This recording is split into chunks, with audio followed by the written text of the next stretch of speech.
bitch, I'm 21, but I still walk around with fake ID. Gentlemen, week 1 in the books, and it was a good one. It was a good one. A lot of up and down, a lot of good luck, bad luck stuff going on with all the matchups. We'll get into that. Let me get my bearings straight here. There we go. Okay, quick hitters. I had a very close matchup with Jackson, winning 5-4. Drew had an absolute slugfest with Nick. Bottom of the barrel teams just duking it out to try and eke out a win. John beat Tim pretty handily.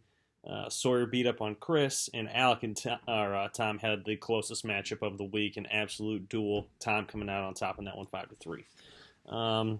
Okay, into me and Jackson. Won this one 5-4. It was very close. Jackson's team did a hell of a job. We were very close in threes, separated by only 12 points. Jackson taking assists, tied me in double-doubles. His team was looking good, Jackson. I like it a lot. Your top 5 or 6 guys are really good. MVP in our matchup's going to be Anthony Davis for me. Shot 509 from the field, 74 points, 24 rebounds, 7 steals, 7 blocks, big time, and 1 double-double to boot. I would have been 6-2-1 this week, only losing to John and Alec and tying Tom. Currently sitting in first place, just like I was at the end of last year. A record of 1-0. Meanwhile, Jackson, kind of tough luck because he did well against most of the league, but 4-3-2, only losing to myself, John, and Sawyer. He would have tied Tim and Alec. On to Nick and Drew. Like I said, just fighting for that last spot down here. Drew, kind of like I predicted, putting up a nice amount of threes, but not very many points. Him and Nick were only separated by 5 total points in their matchup.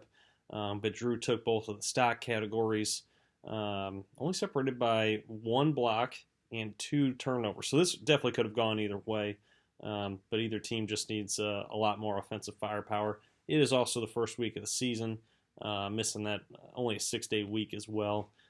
So we'll just chalk it up to that. But MVP for Drew, rookie Benedict Mathurin, 521 from the field, 11 threes made, 72 points scored, and 19 rebounds. Dude's looking like a stud already, and I'm sure he's going to be eating on a lackluster Indiana team. On to Tim and John, or should I say the Lauri Markkanen show. Dude balled out this week, MVP of the week. Might not be number 1 in Yahoo's rankings, but he balled out. Dude shot 481 from the field, hit 7 threes, 72 points, 29 rebounds, 4 steals, and 2 double-doubles. Absolute stud on John's team. We'll see how it goes because I know the Jazz are going to want to tank for Wemby. Don't know how many more weeks he's going to be doing this, but it's off to a great start for John. John won this one 9-2 despite Tim having 7 double-doubles and 3 triple-doubles from 2 from Mr. Jokic, I believe, and 1 from Pascal. But John taking free throw, threes, points, rebounds, assists, steals, blocks, and turnovers. A low turnover week for John is something we don't see very often. But John won this one pretty handily. John would have been 8-1 this week, only would have lost to Alec, 1-game win streak. Meanwhile, Tim would have been 3-5-1, only winning versus Nick, Drew, and Chris, and a tie versus Jackson. Next matchup, we've got Sawyer versus Chris. Sawyer's team didn't have to do a ton right here, but it was fairly close. Percentages wise, field goal was decently close. They were within 2 points of each other. Sawyer winning by 2 points. Separated by, I'm not gonna say 4 blocks is close, but 1 turnover, 2 double doubles. It could have been a little bit closer, but Sawyer was probably just gonna take this one no matter what. Sawyer did have the highest free throw percentage and most rebounds in the league this week. MVP for Sawdog, this one hurts. Tyrese Halliburton looking amazing already. 500 from the field, 947 from this free stripe, 77 points, 29 assists, 6 steals, and 2 double-doubles. Just looks on a heater, ready to go for the whole season. Sawdog, 5-4 this week. Only would have lost to myself, John, Tom, and Alec. Meanwhile, Chris, down there in last, would have been 1-7-1. Only would have beaten Nick this week and would have tied Drew. And finally, on to the best matchup of the week. We had Tom and Alec. This was an absolute fist fight.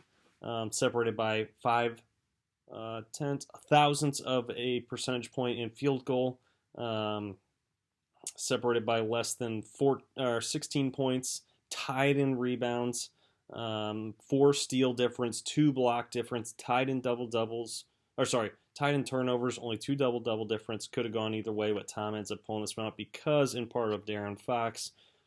Shot 594 from the field, 9 threes made, 95 points, 17 rebounds, 21 assists, 4 steals, and a double-double. He may not be the best real-life NBA player, making some dumb decisions at the end of games, but fantasy-wise, looking good for Tom. PSA, first year with League Pass, and I'm already loving it after 1 week. Just switching between games is an absolute blast. I highly recommend it. Tom would have been 6-2-1 this week, only would have lost to Jackson and John and tied myself.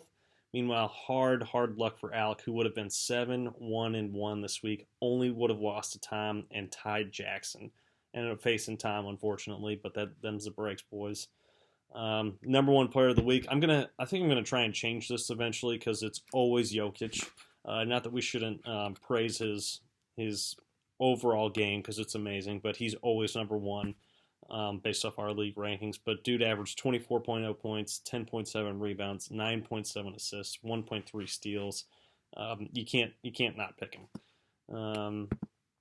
Have some pretty good matchups coming up this week too. We've got Tom versus John, Sawyer versus Alec, myself versus Tim, Nick versus Chris, and Drew versus Jackson.